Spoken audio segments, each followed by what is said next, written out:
अल्हम्दुलिल्लाह। जो विषय थे वो मालेगांव शहर के लिए थे, मालेगांव शहर की आवाम की भलाई के लिए थे, जो पूरे मंजूर हुए। हमें बहुत खुशी है कि ये विषय पूरे मुकम्मल तौर से बखूबी सभी ने हमारा साथ दिया ये विषय पूरा करने के लिए। आपने मंजूर कर लिए बहुत अच्छी खूबी के साथ, तो आप उसके बारे में क्या कहेंगे?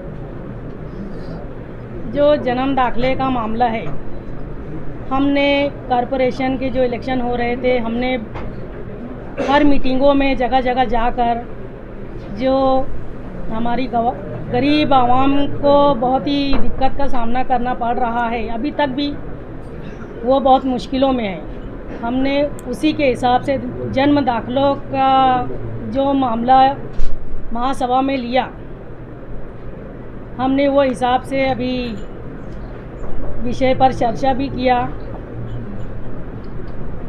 और इंशाअल्लाह ज़रूर इसका फ़ायदा आवाम को बहुत जल्द मिलने को आ जाएगा, सामने जल्द ही आएगा।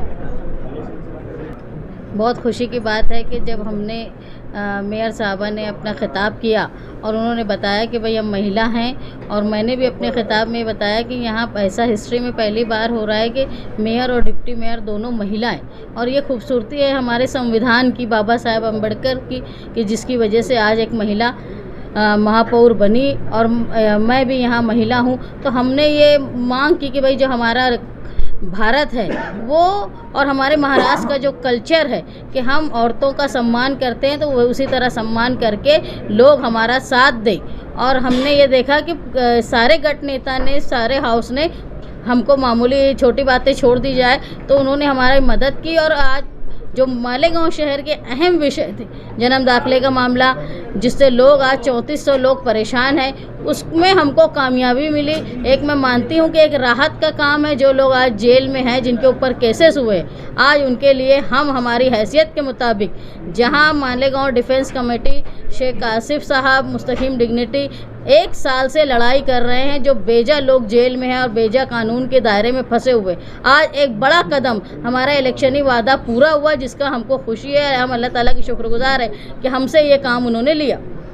महासभा में बोले गए कि जो ये कानून जो जन्म दाखिला है उसके मामले में नायब तहसीलदार के ऊपर कार्रवाई करने की कुछ प्रोसेस नहीं। देखिए, सही अहम सवाल ये है कि जन्म दाखिले के सवाल पर जो लोगों ने मालेगांव शहर पर इल्ज़ाम लगाया, SIT बैठाई गई, किरीट सुमैया यहाँ बार बार आए, SIT की अपनी इंक्वायरी कंप्लीट हो गई, उसमें कई लोग सिर्फ मुसलमान नहीं हैं। मैं एक मिसाल दिया था दीपक भोसले की, जो 1988 में नगर अध्यक्ष थे।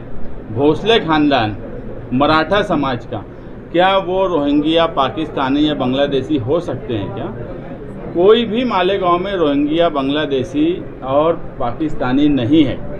ये तो SIT की जो रिपोर्ट गई, वो रिपोर्ट में आज तक ये साबित नहीं हुआ कि ऐसा कुछ है।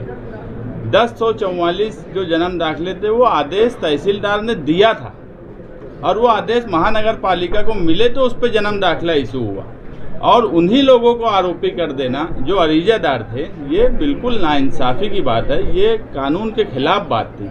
तहसीलदार की अगर साइन नहीं है तो हमने वही निर्णय लिया कि ऑथोराइज्ड हैंड राइटिंग एक्सपर्ट से उसकी जांच कर ली जाए, और अगर वो जिसको नकार रहा है तहसीलदार कि हमने आदेश नहीं दिया है, सिक्का है, अगर ऑथोराइज्ड हैंड राइटिंग एक्सपर्ट ये बात बोलता है कि वो सिग्नेचर उनकी है, जो कि पहली नज़र में वो दिखती है कि हैंड राइटिंग उनकी है, यानी वो सिग्नेचर उनकी है, सिक्का उनका ही है, और अगर हैंड राइटिंग एक्सपर्ट का ओपिनियन आता है कि उनकी ही है, तो दिखती बात है, हम कोर्ट में वो लेकर जाएंगे ओपिनियन के 1044 लोगों पर जो गुना दाखिल हुआ है या जिनको आरोपी किया गया है, उनको उस केस से कोर्ट निकाले, और इन्होंने गलत बात बोली, इनकी सिग्नेचर उस पर है, तो गुना इन पर दाखिल होना चाहिए।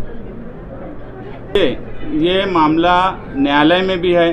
हमने, आप एक बात समझ लीजिए कि हमने हमारी सूचना और हमारी तजवीज़ जो लाई, उस पर बीजेपी और शिवसेना ने भी अपोज नहीं कर पाया।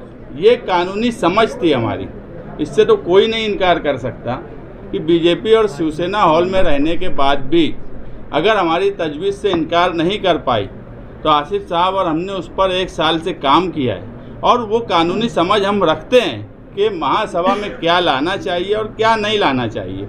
जो लोग महासभा के बाहर ये बोलते थे कि ये महासभा का इख्तियार नहीं है, इनको समझ नहीं है, मुझे लगता है अब उनको भी समझ आ गई होंगी कि शिवसेना बीजेपी भी अगर हमारी तजवीज़ का समर्थन की है तो हमको कानूनी समझ कितनी है।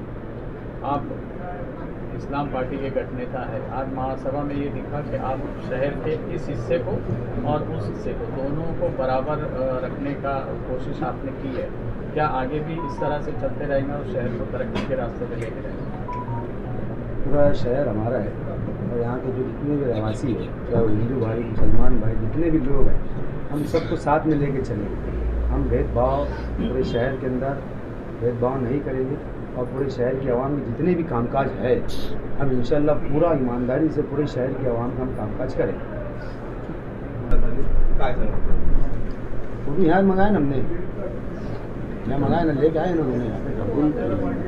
वही फोटो का मामला पूरे स्टेट में चल रहा है। क्या चल रहा है? फोटो का जो मामला है, टीपू सुल्तान के फोटो का मामला पूरे स्टेट में चल रहा है। वो हिसाब से संविधान की कॉपी और राष्ट्रपुरुषों की फोटो दी आपको दी हुई माँ को, हमको दी, हमने लेके रख ली उसको। जो मसला चल रहा है महापालिका में, सचिव डिपार्टमेंट ने भी उनको ऊपर आदेश निकाला है महापुरुषांचे फोटो लावण्यात द्यावे असं, तो लगाएंगे नाव दिला। संविधान जिन बातों का अधिकार हमको देता है, संविधान में बाबा साहेब अम्बेडकर के संविधान में हम रह के हर वो काम करेंगे जिसकी इजाज़त संविधान देता। सावित्रीबाई फुले उनकी प्रतिमा दी गई। मैंने उनसे कहा कि आप जो है वो मुझे झांसी की रानी की भी प्रतिमा दे, क्योंकि संविधान की बुक में टीपू सुल्तान साहब और झांसी की रानी का एक ही पेज पे फ़ोटो, इसलिए मैंने वो भी उनसे मांगा। और मालेगांव के नागरिकों को हमारे छत्रपति शिवाजी महाराज की जयंती की बहुत सारी शुभकामनाएं। और आज से रमज़ान शुरू हो रहा है तो उम्मत इस्लामिया मालेगांव शहर के लोगों को रमज़ानुल मुबारक के मुबारकबाद।